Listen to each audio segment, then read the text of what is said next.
1. In the bottom of the seventh inning, Trent Days stepped into the batter's box and tapped home plate. He loved ball games in the Astrodome, despite the fact that some players complained about the artificial turf. It was a Saturday afternoon in early July, just after the All-Star break. Their opponents were the Atlanta Braves, who put Craig McCurtry on the mound and Bruce Benedict behind the plate. Trent's Astros were down 3-1, but he had Doran on first and Poole on third, with 2 outs. That was one of Trent's favorite setups, because the ball could only be in one place at a time. The key was for Doran to lead with the steal so that McCurtry would have to throw to second, leaving Poole free to come in for the run. Or Trent could hit a homer. That would work too. Trent looked around at the lights and cameras. This was NBC's Major League Baseball Game of the Week, televised live across the nation, with Vin Scully and Joe Garagiola in the booth.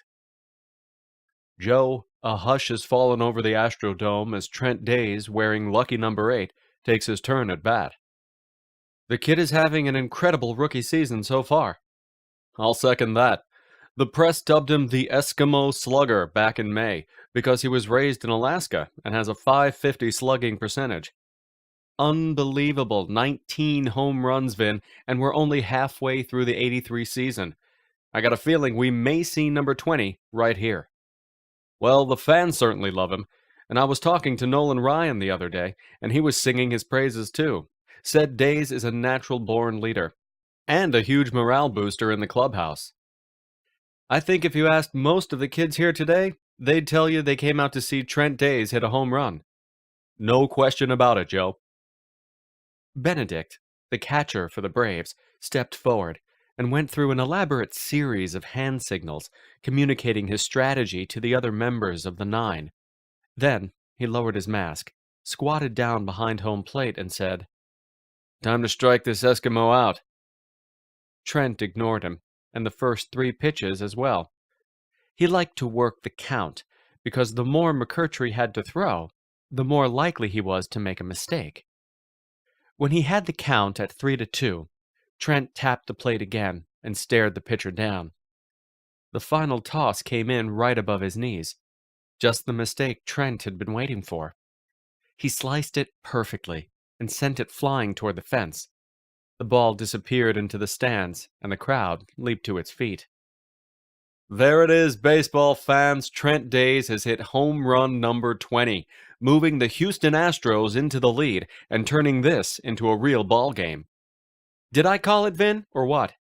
Yes, you did, Joe. This kid looks determined to never disappoint his growing legion of hometown fans. What a spectacular hit that was. Trent jogged around the bases and met Doran and Poole at home plate. The Houston dugout emptied, and Benedict got shoved aside. He threw a punch at Jose Cruz, and a small scuffle broke out. It didn't last long, but the Braves were clearly pissed off that the Astros were now up 4-3. By the time McCurtry managed to strike out the next batter, Trent had already put on his shin guards and padding. He grabbed his face mask and trotted out to the mound to chat with Kieran Harrison, a pitcher for the Astros, and his best friend. Days and Harrison are now talking on the mound. The two are old high school buddies and played at the University of Texas together. If I were going to build a franchise on a pitcher and catcher combo, I'd start right there, Vin. They're quite the dynamic duo, Harrison with his Texas-size ego, and Days with the self-deprecating humor. They were really cutting it up in front of the cameras earlier today. They give highly entertaining press conferences. Let's put them down right in a row, Kieran. 1, 2, 3. Sound good?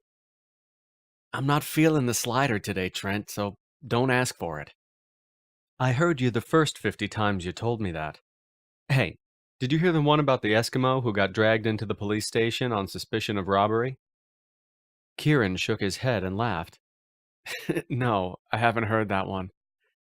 They wanted to know what he was doing on the night between September and March. Kieran groaned. Okay, enough with the Eskimo jokes. I'm loose. Get behind the plate and let's play ball.